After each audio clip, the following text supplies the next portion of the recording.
Hello world. Saturday night at Pat and Frida's, and my little partner in crime is seriously napping there, and I am watching some really old anime. It's my Saturday night kind of habit thing. I've got a little bit of substrate and a patterned bonsai pot. And what I thought that I would do tonight is on the bonsai balcony is while my sidekick gently sleeps, I would slip pot basically this guy. This is the literati. I'm going to put it in front of the camera here. This is a literati. And I thought that I would, this is a lower pot, lower and wider. And the one that it's in now, and the one that it's in now is a little taller, but not near as big. So I'm thinking that pound for pound, the roots will probably have about as much room to run in both directions, and I would just slip this guy in that and get it out of this carton for now. So that's kind of what we got going on here. Tomorrow night I have another repot that I'm looking forward to. It'll be a repot and a little bit of styling, and I say a little bit of styling. I'll be doing a little bit of trim work. I won't be changing the shape of what we work on tomorrow night. Other than that, I'm going to kind of keep that to myself, except for that little tease right there. All right, this is the tree. I'm going to pan up and show you what we're dealing with here. There we go.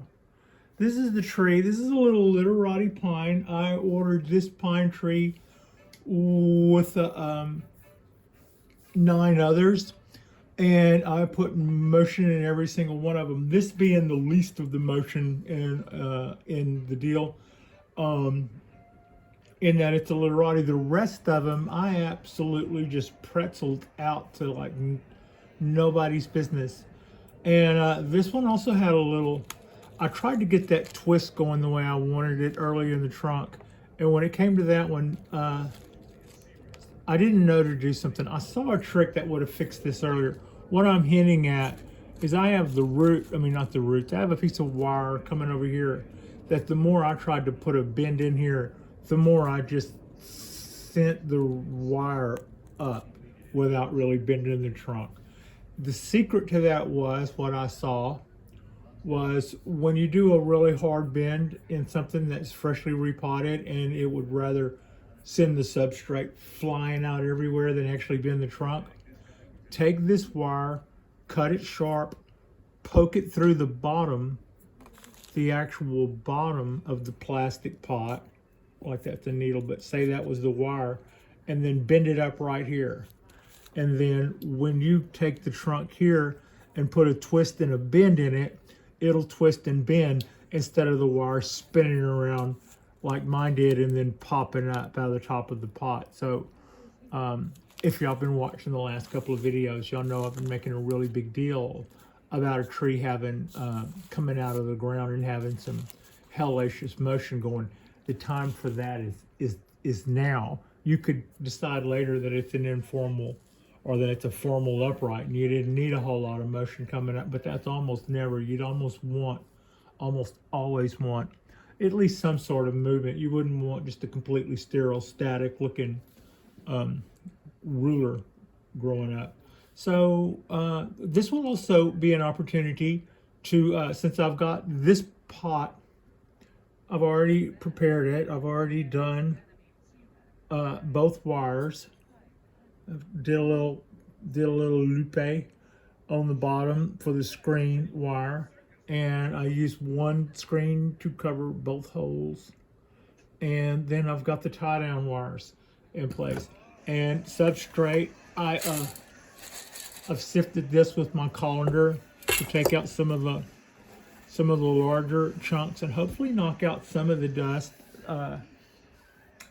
And other than that, I think if you're ready, I'm ready. I think Cowboy Bebop is ready, and Frida is chasing dream squirrels, so she's good to go.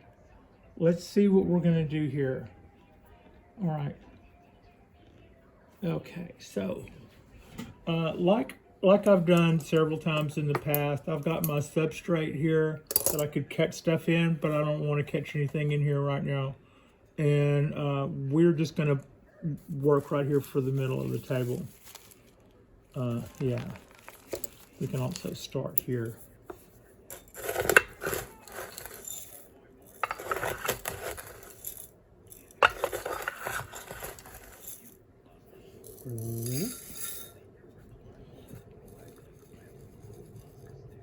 A little more.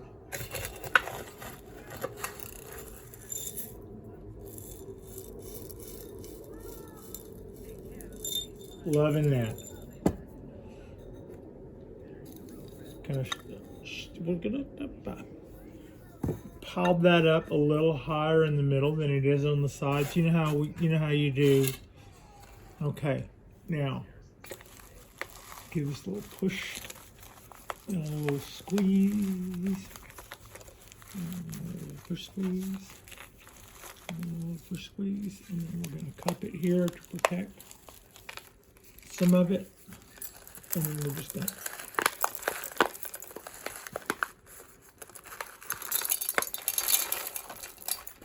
there we go.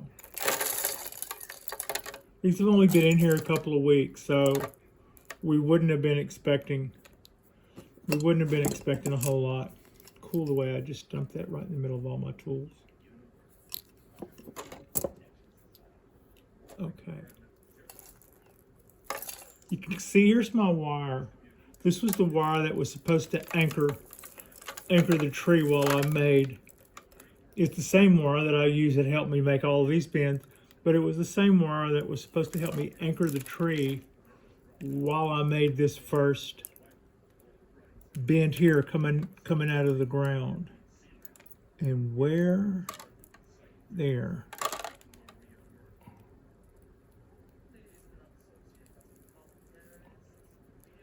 And twist. Now.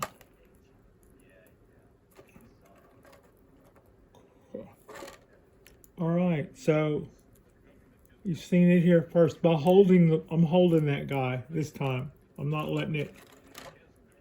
Before, when I did that bend, the wire just stood up. It's kind of like a seesaw. So now I finally endeavored to persevere, as they say. All right, there's nothing about that I don't like. The plug's fine. You see that little root ball I got going on down there? Yeah, we're gonna leave that. We're gonna leave that too. All right,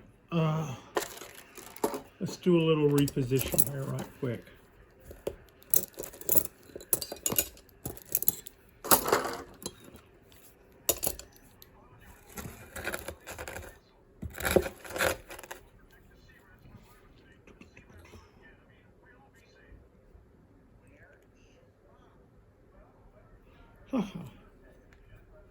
So, in keeping with what we've been doing lately,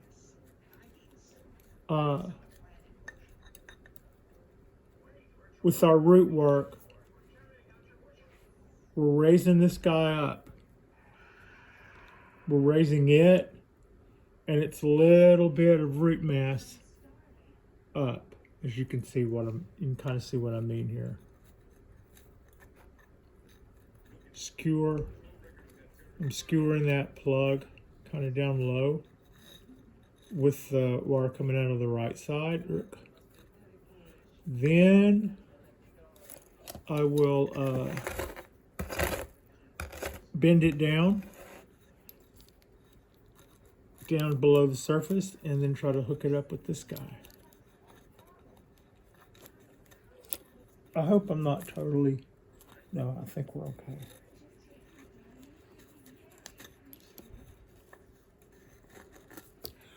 it's funny. You watch videos, you see people do things, and if you have if you have a couple of trees that intimidate you, you sit there and just hold those trees and watch videos and don't do anything. But sooner or later, you break down and get a little tree, you know, something that something that isn't the holy grail. You like it, but nobody else would even notice it. If you sat it out on the sidewalk, it's not a bonsai tree yet. Probably nobody would notice it, kind of a thing. And the beauty in that is you don't mind taking chances with that. And I don't mean you don't want to kill it. You know, you don't want to have a bad Christmas tree moment or something, to coin a phrase. But at the same time, it doesn't, you know, it's not like you just wrote a huge check and then brought it home and then acted like a big shot and killed it. You know, as bad as killing a tree would be, the other would be kind of humbling too, right? So, in other words, when I got the tree that I now affectionately refer to as Frankenpine, I was as not intimidated by it as I was intimidated by the tree that I bought beside it, that 17-year from seed. And what have I learned? What have I learned from? Well, I've learned more from Frankenpine than I've learned looking at the nicer tree. I enjoy having a nice tree. It's a really nice feeling to have it grow and thrive, and you're the one that's kind of responsible for trying to keep that going. And when you see that keep going, you go from really nervous to happy and nervous, I would say. But yeah, that's kind of what's going on there. So yeah, I learned a lot by just those bins that I put in Frankenpine. Not only made me really appreciate the fact that I could do something to a tree that I like. I'm not saying that I greatly enhanced the value of that tree. I don't really know whether I did or not. I did something to the tree that I liked, and I happen to think that a couple of years from now, I'll probably look back on it and not see a whole lot of mistakes there. You know, sometimes you do something and you go, wow, this is the greatest thing since sliced bread. And then it's cringeworthy later when you, I don't think I'm going to be like that towards this. I think the path that I put that little pine tree on is basically the one that had me excited enough to get 19 more and see what I could do with them. So yeah, that's all pretty exciting and well and good. It's not going to be an extremely long video. We were kind of ready. We were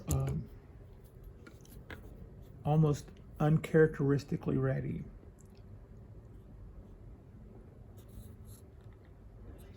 All right. Oh, and I forgot to mention, I had picked out the front of the pot. This is the front of the pot. The cloud, it has cloud feet. I'm not showing you the cloud feet. They have cloud feet, and the cloud foot, it's a 4-footed little guy. And that cloud foot is more prominent, I think, than the one on the back. So feeling pretty good about that being the front. Other than that, I think this is just a pattern pot, like the other one I showed you the other night. I got it at the bonsai aisle of the local nursery. So yeah. This is about how this is going to come out. Not really much to do except see how much of this shrinks down. I doubt much of it does. We were able to put that in without a whole lot of trouble. We didn't cut anything. We just kind of laid them in there. I got another project after this one. One we're going to do tomorrow night that I'm really looking forward to, and another one which is the one we're doing tomorrow night will not be one of these. Little hint: it will not be one of the 16 pines. Remember, I said I got 20 pines. 19 showed up. 4 of those died before we even got going very good.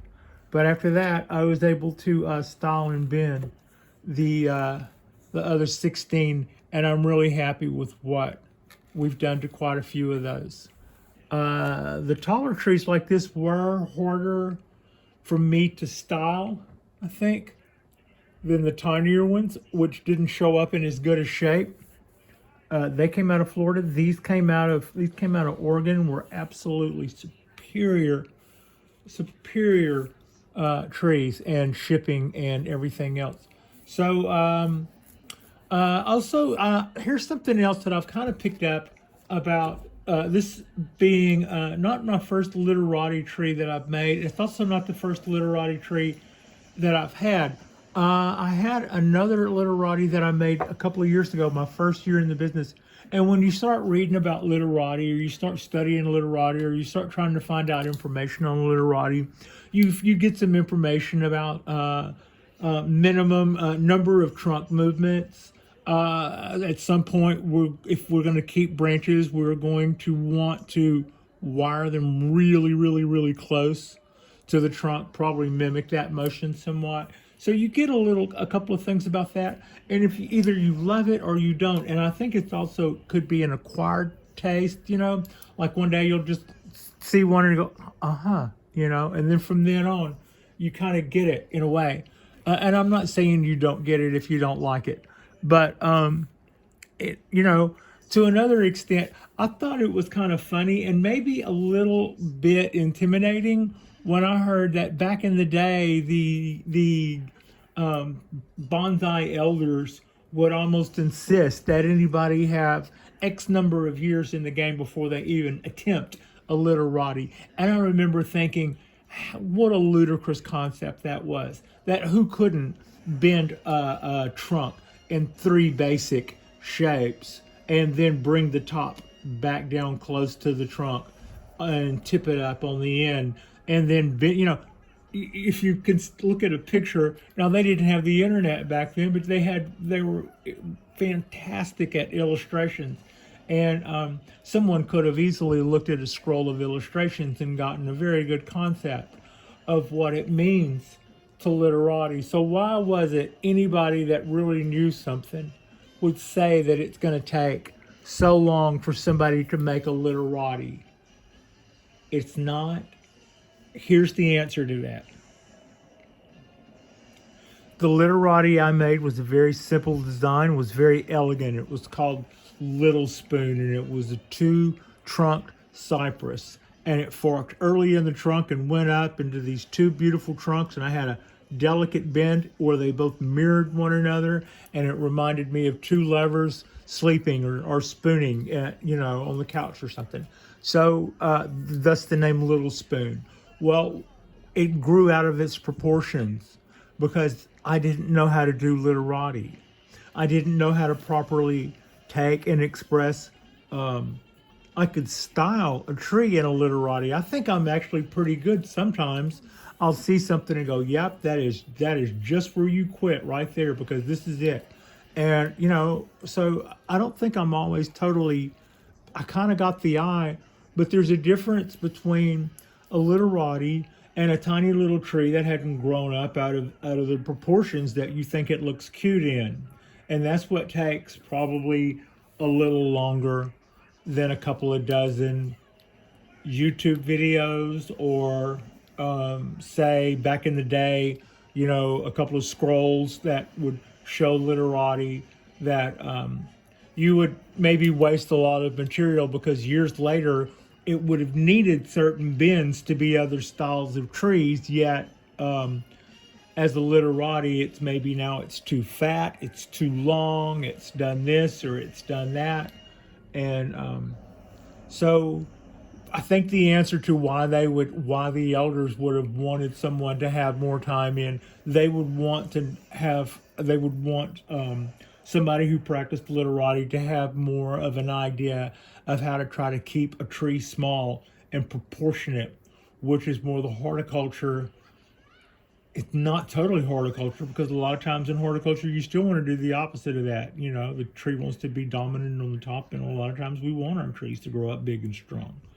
But you know, that's just the opposite. But when you understand that, you also can maybe understand how not to do that, or how to restrain that in such a way that you can do it 2 or 3 times. Don't do it 5 times, and then repeat, so as to replenish energy, but you know, keep the tree stunted. So yeah, that is a few thoughts on literati while I just kind of slip potted this literati, and I put some I fixed a little snafu that I had with the trunk earlier, where I had not been able to put this bend in it the way I wanted to. So now we got that going our way. All right, that's all we're going to do here. That's a little 20-minute deal, and yeah, we made it through on the same episode of the anime we're watching. Like and subscribe if you guys hadn't already. Tomorrow night's post is going to be something that I'm really looking forward to. It's going to be about this same thing, but it's going to be a tree that I'm a lot more.